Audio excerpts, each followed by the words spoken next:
Hello, and welcome to the CJK Favorite Soil Museum. Next slide. This semester's exhibit features 3 soils from across the United States. During this video, we hope to illustrate the ways in which these soils can differ, even though they're all from the same continent.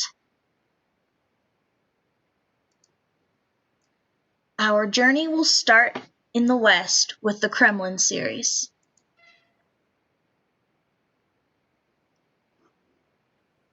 All right, my name is Cameron Wantes, and I chose the Kremlin series soil.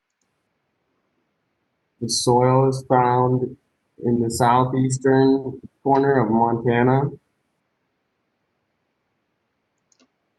Next. This is just a picture of that topography, I guess. And this is my evolutionary diagram. As you can see, there's quite a few horizons. And yeah.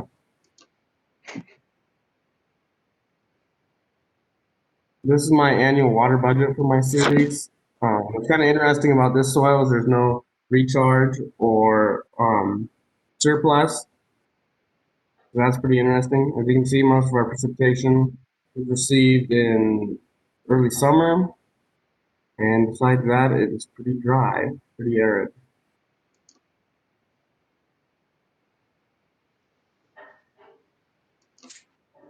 All right. Next up, we'll be going to the Middlebury series, which is in upstate New York. And it is only found in the Northeast, mostly New York, Massachusetts, and Vermont and New Hampshire. And this is just a picture of where it is. It is along the river in upstate New York, Warrensburg. And I was looking, this is the evolutionary diagram for my soil. And the majority of this soil has been translocated here by erosion of the river, seeing that it's an island within the river. And in this part of the tour of our museum, I wanted to do a little interactive part. And if you'd like to attempt, you can texture your own soil with the help of a soil ninja. Yeah, there we go on that slide. So yeah, I have 7 different horizons within my soil, and each one of them would have a different texture as well as different structure. And this interaction with the soils would be very helpful with the education part of the museum.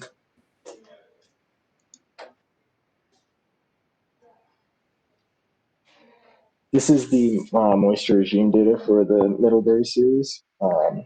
As you can see for mine, I have, I don't have the lines on this one. But as you can see, I have a surplus here into use. And then there's the deficit into recharging it.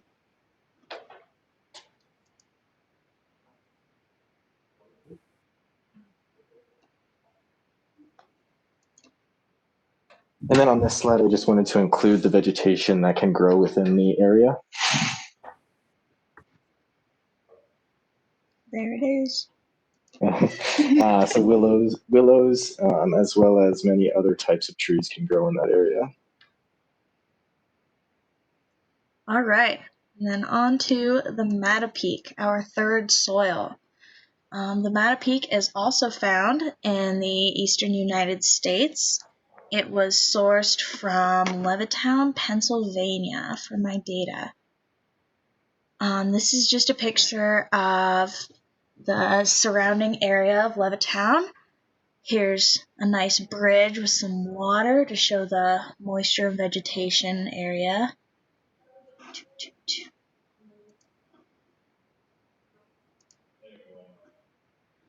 The Mattapique is in the family of fine silty mixed mesic typic haplodults, which means it's in the Altisols order. And it has a mesic temperature range and ustic moisture regime. Mostly the biota present is oak and pine trees. And as you can see here, it has two separate parent materials. The coarse ocean sediment underneath a aeolian sediment.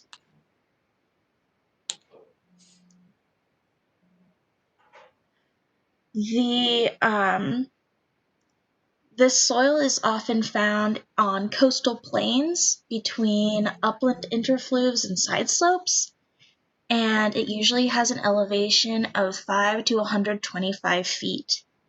And as an altisol, the soil is pretty old, so it's somewhere around 10 to the 6th years old, so about 1 million years. This is my moisture regime data for the soil. This soil is well drained, and so it actually has less plant available water at about 17 centimeters than the other two soils in the presentation. However, it is overall the wettest soil and has a very small deficit region and gets a pretty solid amount of precip all year round. The Mattapique is a pretty highly moist soil all year, as I mentioned, and so it has some risks for erosion.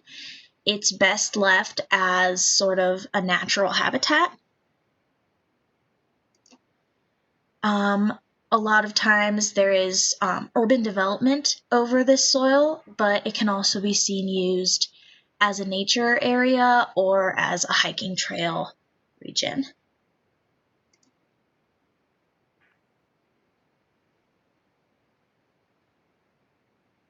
All right, so that is the end of the tour through our museum. As you can see, the three soils that we have covered have some similarities, but have a lot more differences. And you can see that with the soil moisture regime within the Kremlin versus the Middlebury and the Mattapique. The Mattapique and Middlebury have pretty similar soil moisture regimes and it contrasts the Kremlin quite extremely. They're almost polar opposites. And thank you for coming through. Thank you. Thank you.